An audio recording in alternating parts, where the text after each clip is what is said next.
So, kung mapapansin po natin, in first coming ay gumamit ang Diyos ng kanyang mga lingkod sa pamamagitan ng mga propeta. Amin mo ba? So, ngunit in second coming ay ang Panginoon Jesus naman ang siyang ginamit para sa atin. Kaya po siya yung promise pastor na tinatawag sa ating panahon. Po? Siya po yung promise pastor. Ayan. So sa ating panahon, ang Panginoon Jesus ang siyang ginamit sapagkat siya po ay binigyan ng Diyos ng kapamahalaan, no? Sa buong sansinukob. So nasa kanya po yung kapamahalaan. Amin ho ba? Amen. Sa kanya ibinigay ng Diyos. Bakit siya po yung overcomer? Siya po yung nagtagumpay dahil sa kasalanan ng tao. Tama ho ba? Amen. Siya po yung nagtagumpay. So dahil ang Panginoon ang pinamahala, ay ang Diyos, ang Panginoong Hesus din po ay pipili sa ating panahon. In the higher time to manage me for the Lord. Po. Siya rin po yung pipili. Ayan po. Siya rin po yung pipili na maghahayag sa ating panahon. So ibig sabihin, dadaloy sa Kanya yung mga salita ng Diyos sa Kanyang panahon. Wala na pong iba. Sa Kanya lamang po. Basahin po natin yung Matthew 24 verse 45 to 46. Sabi niya po, "Who then in a faithful and wise servant, who is a master, has put in charge of his household, to give them food at the proper time." Verse 46, "Blessed is the servant who a master find doing his job when he's come." So yun.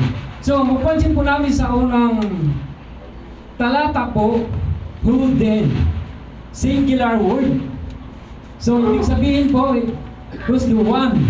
So isa lang po yung pinili. So kaya po malinaw na sinasabi po sa banal na kasulatan na ang Panginoong Hesus ay pipili ng isang tao na kanyang pagkakatiwalaan. Sino po siya? Wise and faithful servant. Di po ba? Siya po yung pinili. Wise and faithful servant. So kaya po sa ating panahon ay meron po nagpapahayag lamang at dumadaloy sa ating panahon. Ano po yung susunod? Yung household. Sino po yun? So, plural na po siya. Hindi po ba? Pansinin po niya yung word. Ulitin po natin. Basahin po natin. "Who then in a faithful and wise servant, who his master has put in charge of his household." Yan po. To give them food of the proper time. So ibig sabihin po, saan po dadaloy? Saan po tinutukoy? Saan po yung household? Saan po yun? Plural na po siya. Tama po. Church. Community. Ito po. Sa lahat po na dapat maipahayag ang salita ng Diyos. Yun po yun. Sabi nga po sa Revelation, languages, bansa, lipi, and the kings. Yan po yun. So ibig sabihin sa iba't ibang lingwahe ng tao ay dapat maipahayag ang katotohanan sa ating panahon. Yun po yun. Ano po yung kings? Na tinutukoy? Pastor po yun. Yung kings na tinutukoy po doon. Pastor po siya. So sa makatuwid, isang tao lamang po ang pinili ng Diyos para po dumaloy yung salita sa ating panahon. Siya po yung tinatawag din na promise pastor sa ating panahon. Siya din po yung tao na nagtagumpay dahil sa kasalanan. Hindi po siya si Jesus. Sabagat siya po ay pinili ni Jesus. Amen ba? Naniniwala po ba kayo doon? Kaya nga po kung babalikan po natin ang Revelation, nanangis po si John sapagkat siya po ay nakatanggap po ng Revelation ito. Si John. Ano po sabi ni John? Kung hindi mabubuksan ang kasulatang ito ay mawawalang kabuluhan ang pananampalataya ng tao sa ating panahon. Kaya dapat po natin ito maunawaan na hindi lamang dahil tinanggap natin ang Panginoong Hesus, kundi dahil mayroon pong tasang Diyos na dapat natin maunawaan sa pamamagitan po ng huling aklat, the Revelation. Kaya nga po Alpha and Omega, beginning and end. Tayo po yung pinakahuling aklat, yung Book of Revelation. In every era ay mayroon pong task na binibigay ang Diyos sa atin. Mapapansin po natin sa Book of Genesis na ang unang binigyan po ng pamamahala ay si Adam. Kamino ba? Sumunod po si Noah, si Abraham. Yun po yung pattern. Mayroon pong binagamit ang Diyos na flesh para po magpatuloy yung trabaho ng Diyos. Ganun po tayo kamahal ng Diyos. Magamat po mayroong hinahatulan ng Diyos, pero mayroon pong kinikreate. Kaya nga po, ano po yung pattern? Betrayal, destruction, and salvation. Kapag may betrayal, ay may distraction. Kung may distraction, ay mayroong salvation. Kaya nga po, nung panahon po ni Noah, ay mayroon pong distraction, pero may salvation. Ganun po kabuti ang Diyos. Kaya nga po kung aaralin po natin yung sinabi po ng Panginoon na kung paano po tayo magpatawad ay 70 times 7. Tama po ba? Pero ano po yung suma total noon? Unlimited pagpapatawad. Nagpapatawad ang Diyos, pero nagpaparusa din. Pero kung magre-repent ka ay patatawagin ka. You are justified. Amen. Ganun po yun. So kaya sa ating panahon ay mayroon lamang pong isang tao na nagtagumpay para po gamitin sa kaluwalhatian ng Diyos. So sa mga panahon ito ay marami pong nagsiselebrate ngayon for resurrection of Jesus. Tama po ba? Tama. Nadami po sa panahon ngayon. Isuot po kasi yan. Marurumihan Isang niya. tao lang po ang ginamit. Marurumihan niya ganyan. Ang binigay Isuot mo kasi. ng Diyos. Yung point number 1 po natin ay God's family. Ayan. So madali po ba maging pamilya ng Diyos? Maging pamilya sa Panginoon? Madali po bang manampalataya?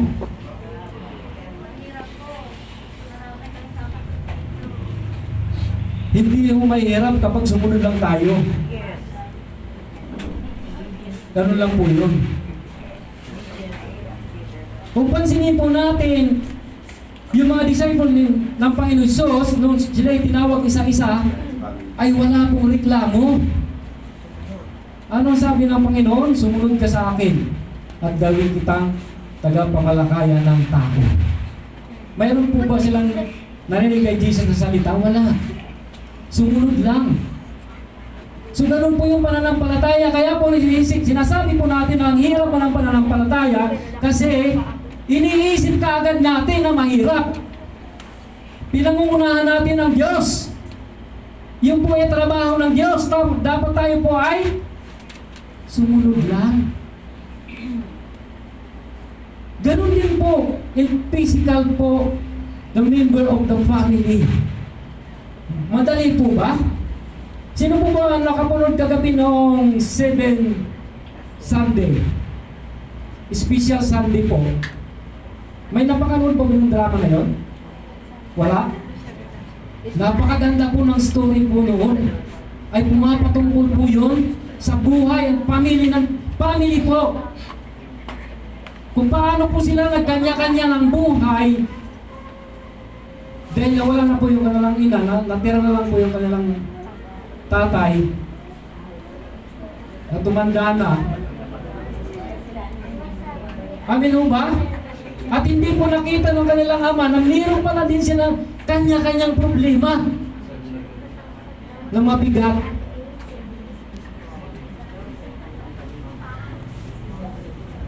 Paano po hinandin?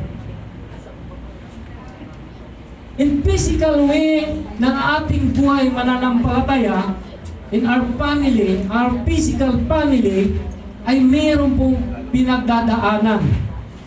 Kaya po napakahirap po yung ng sitwasyon kapag yung ating mga magulang ay huli na po na nakakilala sa Panginoon. Tapos tayo po ay nagsilakihan na. Napakahirap po yan din ang spiritual life ng pamilya. Bakit po? Hindi mo kayang dalhin yung mga anak mo malalaki na meron ng sariling pag-iisip. Tama po ba? Yun po yung pinakamalaking struggle po ng pamilya, ng bawat isa. Paano niya ma-handle yung kanyang mga anak? Paano niya mailalapit sa spiritual na buhay? No po. So unless po ng mga bata pa may maliliit pa lang, kaya po natin kontrolin.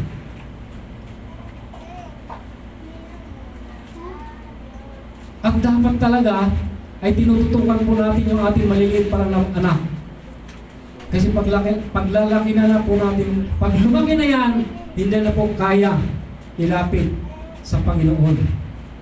Iba na po yung kanilang mindset sa ating panahon. So yun po yun, nagkakaroon po ng problema. Minsan nga po, tinaguri ang Kristiyano na po tayo, pero lasingkiro!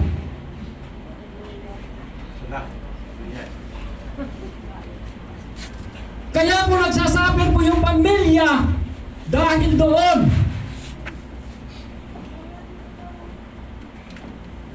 Struggle. May hindrance sa pamilya. Sabi niya, Kristiyano siya.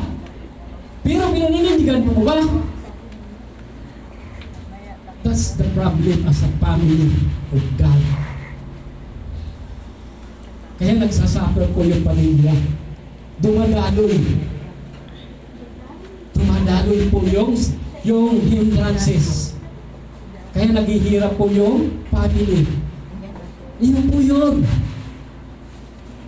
Na tila hindi po tayo makaahon. Hindi po natin, mayroon po isa sa pamilya na mayroon kasalanan. Naalala niyo po ba yung lumaban sila David ba yun? Yung sa panahon po nila ni Akan? Niluluso po nila yung Jericho. Ang sabi ng Panginoon, huwag kayong kukuha doon, sunugin niyo lahat. Pero anong ginawa? Ay, kay Joshua pala yun, kay Joshua po. Tinago ni Akan yung isang mahalagang bagay.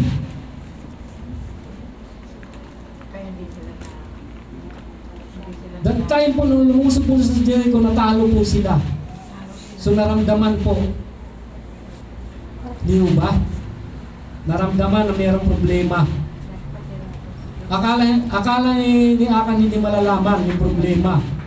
Pero lumabas yung katotohanan. Bakit? Ramdam po yung sitwasyon. Mararamdaman mo po yung consequences. Unlike po in our family, ganun din po. Kung bakit po nagsasuffer ang ating pamilya minsan kasi ayaw natin sundin yung katotohanan na meron po tayo na dapat nating maunawaan sa ating pamilya. Yun po yun. Kaya nagsasuffer po ang pamilya. Kung gusto po natin magtagumpay ay gawin mo natin yung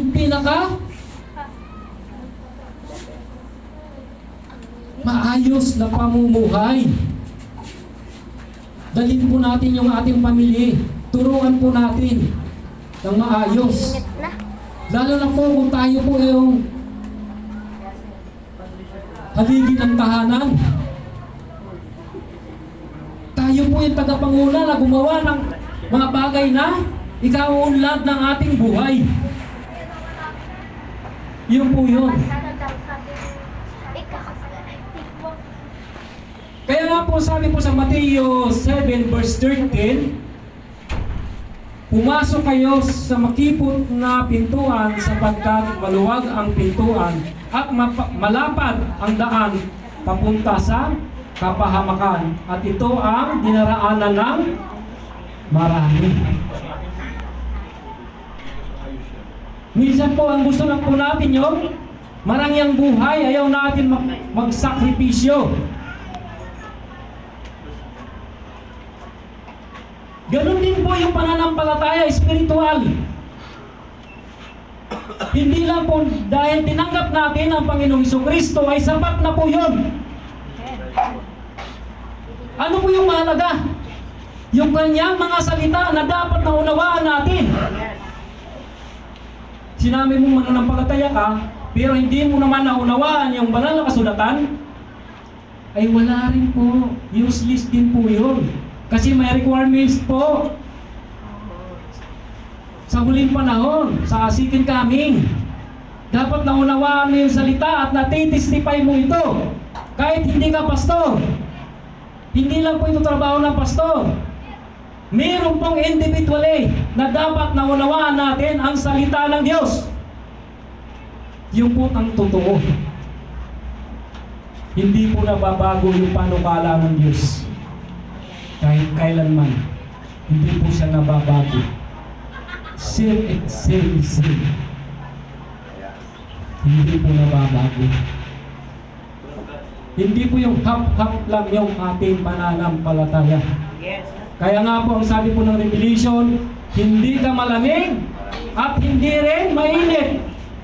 Kung malamig ka ay malamig ka, kung mainit ka, mainit ka. Wala pong hap-hap. Walang ganun na pananampalataya.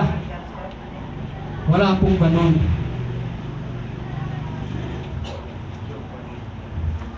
And sabi po sa John 1 verse 11 to 13, pumunta siya sa kaniyang bayan, ngunit hindi siya tinanggap ng sarili niyang kababayan. Subalit ang lahat ng tumanggap at sumampalataya sa Kanya ay binigyan ng karapatan maging anak ng Diyos. Sila ay naging mga anak ng Diyos, hindi dahil sa sinilang sila ayon sa kalikasan o sa kagustuhan sa kagagawan ng tao, kundi ayon sa kalooban ng Diyos. Pansinin po natin yung pinakahuling word. The will of God. Hindi po yung gusto natin. Kasi minsan, pinipili lang natin yung nagugustuhan lang natin.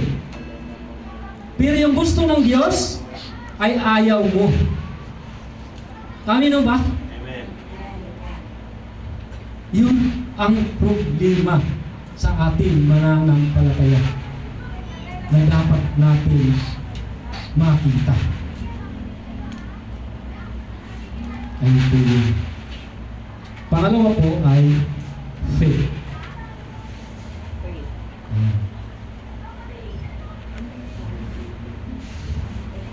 And Romans 10 verse 17, kaya nga ang pananampalataya ay bunga ng pakikinig. At ang pakikinig ay, naman ay bunga ng pangangaral tungkol kay Ito. So, malinaw po yung sinasabi ng scripture. Dapat may pinapakinggan. At katapos makinig, ay magbubunga ka dapat. So kaya ngayon lang po ako mag-encourage.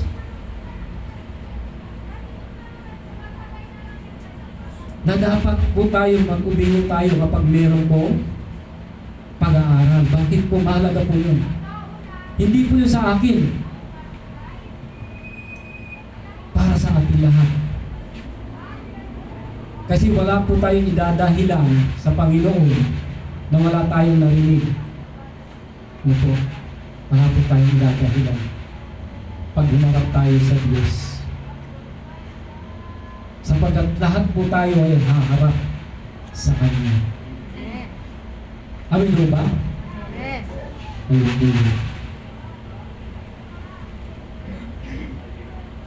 And Lucas 18:25 po. Wala po ata dyan. Take note nyo lang po. Ang sabi po rito, mas madali pang makaraan ang butas ng karayom ng isang kamilyo kaysa makapasok sa kaharian ng Diyos ang isang mayaman. So, especially po ito sa mga mayaman. Pero hindi po. Kasi mismo po yung mahihirap ay naghahangad na yumaman. Amin o ba? Hindi lang po sa mayaman to in-address. Ngayon sa atin dyan. Kaya nga ito po yung nagiging problema sa ating mananampalataya na minsan nagdadahilan ho tayo. Ngayon sa pamilya ko. Hindi ako makaano ngayon kasi kailangan ko magtrabaho. No? Kailangan kong, kasi pamilyado ako eh. No?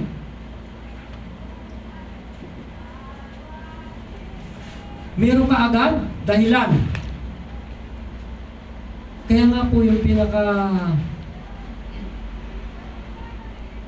binibigay ng Diyos, hindi po yung dahilan. Kasi kung susunod tayo ay may paraan. Mayroon po paraan ng Diyos. Siya po yung magbibigay ng paraan. Para sa alam niyo po ako nga po noon, sabi ko, Panginoon, gusto ko talaga mag-aaral ng theology. Pero ang hirap, wala akong schedule. Paano ko gagawin to? Nagtatrabaho ako. Alam niyo po ba ilang taon ko pinanalangin yon? Hindi lang po 1 taon. Pero nung binigay ang Diyos, parang ako na po yung susuko. Lahat ng oras ay binigay sa akin ng Diyos. Hindi mo ba? Ang Diyos po ang gumagawa ng kaparaanan para sa atin. Para wala po tayong idahilan. Yun po yun. Siya po nagbibigay ng kadahilan, ng paraan para wala po tayong maidahilan na hindi ko muna pakinggan ang mga salita mo. Siya po talaga ang nagbibigay ng kaparaanan. Pangatlo po, we are the temple of God or church. Ayan po.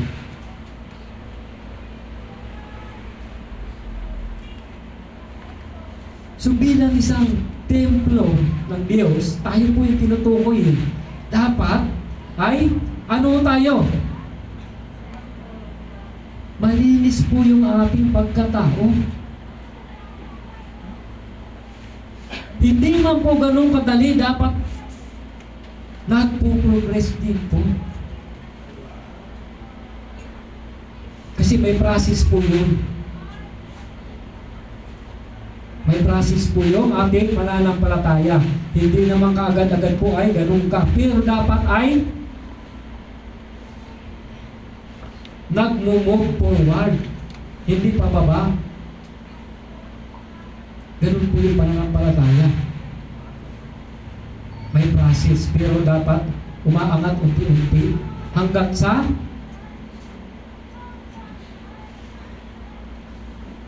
malikha tayo sa temple ng God. Promise ng Diyos yan eh. So, binibigay ba ng Diyos? Lahat po na pinangako ng Diyos ay binibigay. Wala pong hindi. Sapagkat ang Diyos ay hindi sinungaling, sabi sa Proverbs. Tinutupad niya po yung kanyang mga pangako. Wala po siyang tinatama. Maging yung kaliit-liitan ng promise niya ay tinutupad niya po. Patunay na tapat siya sa kanyang mga pangako. Yan po yun. Hindi po siya nagkukulang. In 1 Corinthians 3 verse 13 to 17, yung po sinabi na, makikilala ang uri ng gawa ng bawat isa sa araw ng paghukom, sapagkat nahayag sa pamamagitan ng apoy kung anong uri ng ginawa ng bawat isa. Hindi nag-church si John. Kung ang itinayo sa ibabaw ng pundasyon ay hindi nasusunog, tatanggap ng gantimpala ang nagtayo noon. Verse 15, ngunit kung masusunog naman mawawalan siya ng gantimpala. Gayon pa man, maliligtas siya kaya lang ay para siyang nagdaan sa apoy. Hindi ba ninyo alam na kayo ay templo ng Diyos at naninirahan sa inyo ang kanyang Espiritu?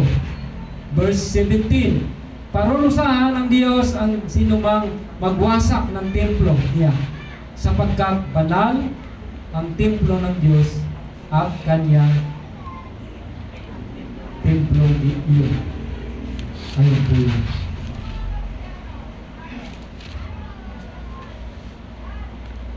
Ano po yung tinutukoy na apoy dito?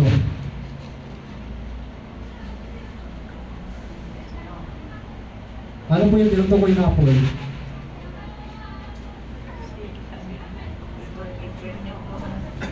Hindi po impyerno yan. Nawawalan siya ng gantimpala. Word po yun! Salita po yun ng Diyos! Bakit po word? Yung apoy po niya na tinutukoy ay pwede po siyang distraction or salvation. Bakit po? Hindi ka masusunod ng kanyang mga salita kung ikaw ay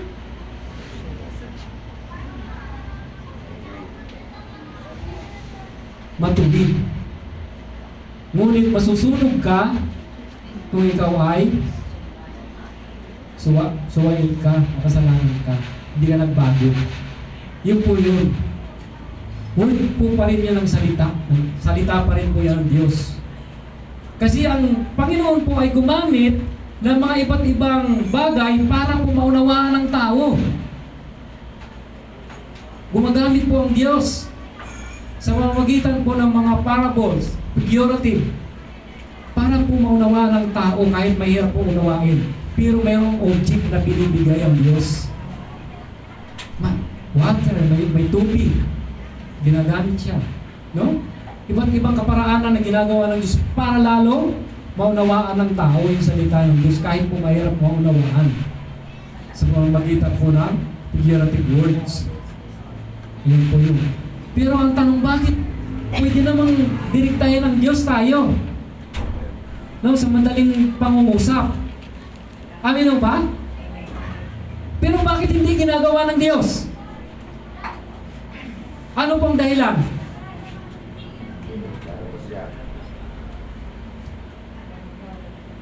Para po itago sa kanyang mga kaaway ang word. Kasi para lang po yan sa kanyang mga anak. Pwede po kasi gamitin ang mga word na yon para sa kanyang kasamaan. Kaya nga po sa ating panahon, makikita po natin 40 denomination ng mga churches. Iba-iba ang doktrina. Yung po ba ay tama? Hindi po. Kaya nga po nagkakaproblema. Sasabihin mo, ako ang tama. Yun siya din ang tama. Lahat po may tama. Dito para may tama. So ganun po yung nagkakaproblema.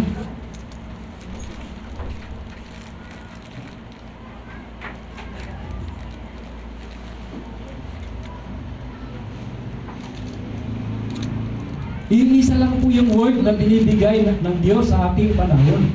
Yung katotohanan.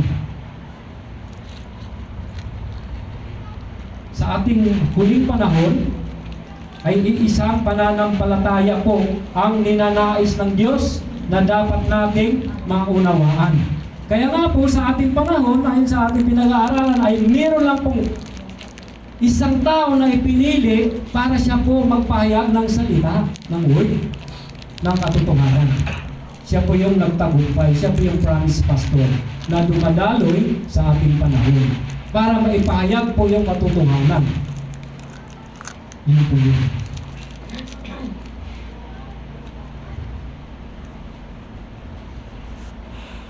Panghuli po, love. Ayan po.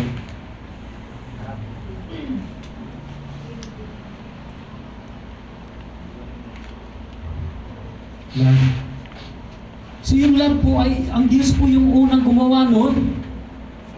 Sapagkat nature po niya yun. Isang katangian po yun ng Diyos. Mayroon po kasi siyang tatlong katangian. Ano po yun? Creator, holy, and love. Yung Genesis po, makikita natin. May katangian po siya. So kaya po, inuutos din po sa atin na ibigin natin ang Diyos. Amin o ba? In Mark 12:30, sino po nakaka-memorize po noon?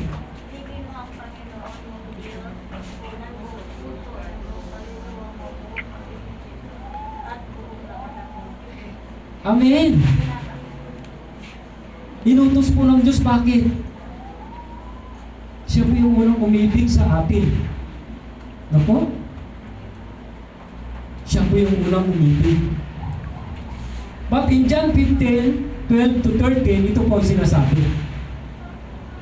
Ito ang utos na magmahalan kayo gaya ng pagmamahal ko sa inyo.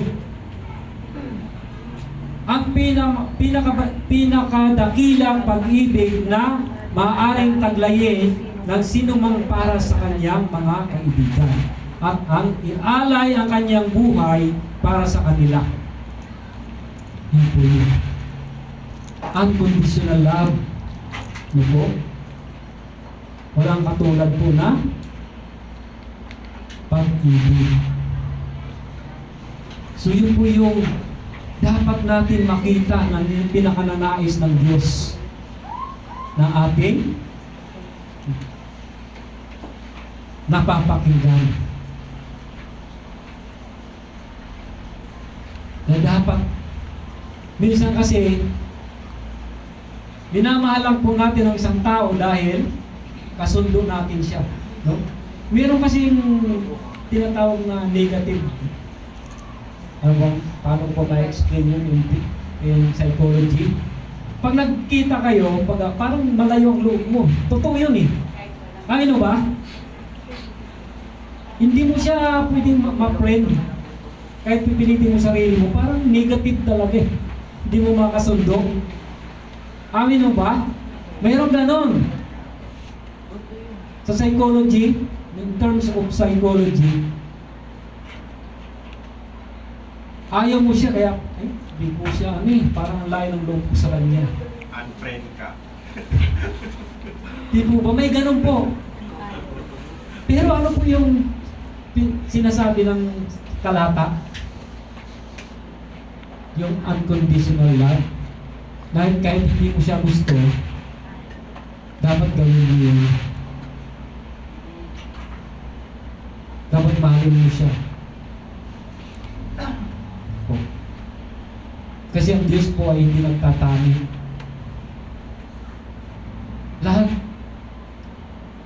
Kaya nga po ang sabi ng Panginoon lahat ay gusto kong makarinig ng kanyang mga salita. Hindi po siya nagtatangi. Lahat mahal niya po. Sabagat yung po yung pinaka nature po niya na siya po ay pag-ibig. Kaya nga po, kahit po galit ang Diyos, meron po siyang hinahatulan, pero meron po siyang pinapalit.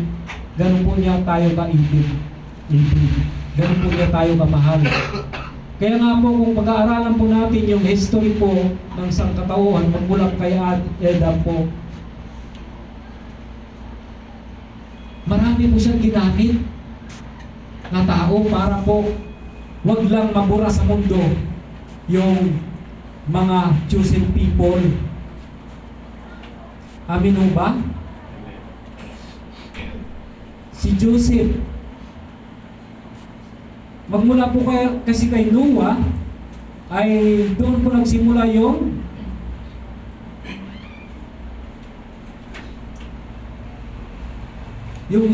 paghatol ng Diyos, pinakahuli hanggang po kay Moses. Kaya ang sabi po sa prophecy, na makukulong siya sa loob ng 400 years. Nangyari po yun. Yung 10 Commandment, yun po yun. Na naslip po yung mga chosen people sa Egypt. From Noah to 400 years po yun. At sino po ang unang ginamit doon? Si Joseph. Nung namatay na po si Joseph, ay si Moses na po yung ginamit ng Panginoon. So hindi po ba napakabuti po ng Diyos? Hanggang sa ating panahon, nililikha po tayo para sa kanyang kaluwalhatian.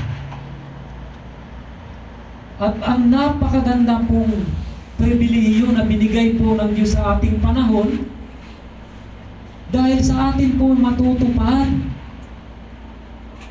yung kanyang pagliligtas. Bakit? Partial lang po yung ginawa niya sa krus ng Kalbaryo. Bakit ano lang po yung inalis niya yung po? Original sin, tsaka yung hereditary sin. Mayroon pa pong personal sin. Individually.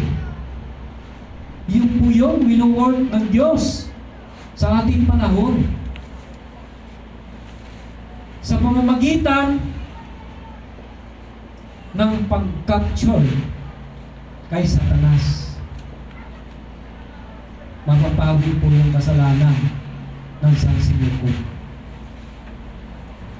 Ano po yung promise ng Diyos? Maging physical po na buhay natin ay wala na pong kamatayan. Hindi lamang po spiritually. Kasi dalawa po hindi po bang kamatayan, physical and spiritual. Maging yung buhay natin physically. Ang pangako ng Diyos ay hindi ka na mamamatay physically. Hindi ka na magkakasakit. Yun po ang dahilan kung bakit nagkakasakit tayo, dahil sa kasalanan. In original sin na dumaloy sa atin. Dahil hindi po tayo ang original na nagkasala, kaya sa atin matutupad yung pagliligtas ng ating Diyos. Hindi po ba? Ang laking pribilehiyo noon sa ating panahon.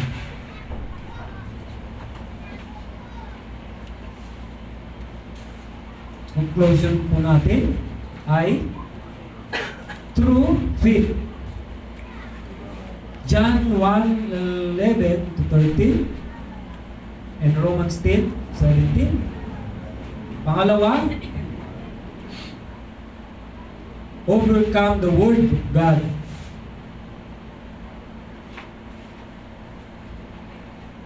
Ayan po. Pangatlo, practice to be righteous in the eyes of God. In 1 Corinthians 3:13 to 17. Panghuli, love God before others. Mark 12:20, John 15:12 to 13. Ayan po. Tayo po yung manalangin. Panginoon, nagpapasalamat po kami sa iyong mga salita ngayong umaga. Salamat nga po sapagkat kayo po ang Panginoon ang Diyos na hindi nagbabago sa ating panahon. Salamat po Panginoon sa patuloy-tuloy po Panginoon na pag-iingat ang bawat isa sa amin. Tulungan mo po kami na maubungkang namin ang buhay namin dito sa mundo. Sabi mo nga po Panginoon, ang mga bagay na ito ay mapagtagumpayan muna. Pero paano po kami Diyos? Mabigyan mo po kami ng lakas para mapagtagumpayan namin ang aming buhay. Tulungan mo nga po kami na ma-overcome namin lahat ang mga bagay na ito. Hindi namin kaya Diyos gawin ito kung wala po kayo. Salamat nga po Diyos. Purihin ka nga po. Tagilain nga po ang iyong pangalan. Ikaw nga po ang maisampain sa Espiritu at katotohanan. Panginoon, salamat sa iyong mga salita. At patuloy namin, Panginoon, may pagkakas. Isilyo mo po sa amin, Panginoon, ang bawat salita na aming naririnig. Isilyo mo po, Panginoon, sa aming mga puso. At maging daluyan ito, Panginoon, ng iyong mga pagpapala. Sapagkat ang sabi mo po, Panginoon, ay pagpapalain mo ang tumutupad ng iyong kalooban. Pagpapala ay pagkakaloob mo. At gaya nga po, Panginoon, ng tatlong alipin, Panginoon, at pinagkalooban mo ng kanya-kanyang tali. Yung una ay binigyan mo ng 5,000. Yung pangalawa ay binigyan mo ng 2,000. At yung pangatlo, Panginoon, na 1,000. Tatanungin mo po kami sa bawat ginawa namin. Panginoon, maraming salamat. Dakilain nga po ang aming pangalan. Sambahin na nga po at ang paramalan ka. Salamat po ang mga ngayong umaga. Kaya mo nga po, Panginoon, na dumaloy sa amin ang iyong mga salita na gaya ng tubig na malinaw na parang kristal. Maraming salamat po. Dakilain ka nga po, maparangalan ka nga po, Diyos. May taas ka nga po, Panginoon, sa aming kalagitnaan. At ikaw, Panginoon, ang siyang maluwalhati at maparangalan. Salamat po, Lord God, sa iyong mga salita. Purihin ka nga po, Panginoon, at may taas ka sa aming kalagitnaan. Maraming salamat po. Ito po sa dalangin sa tanging pangalan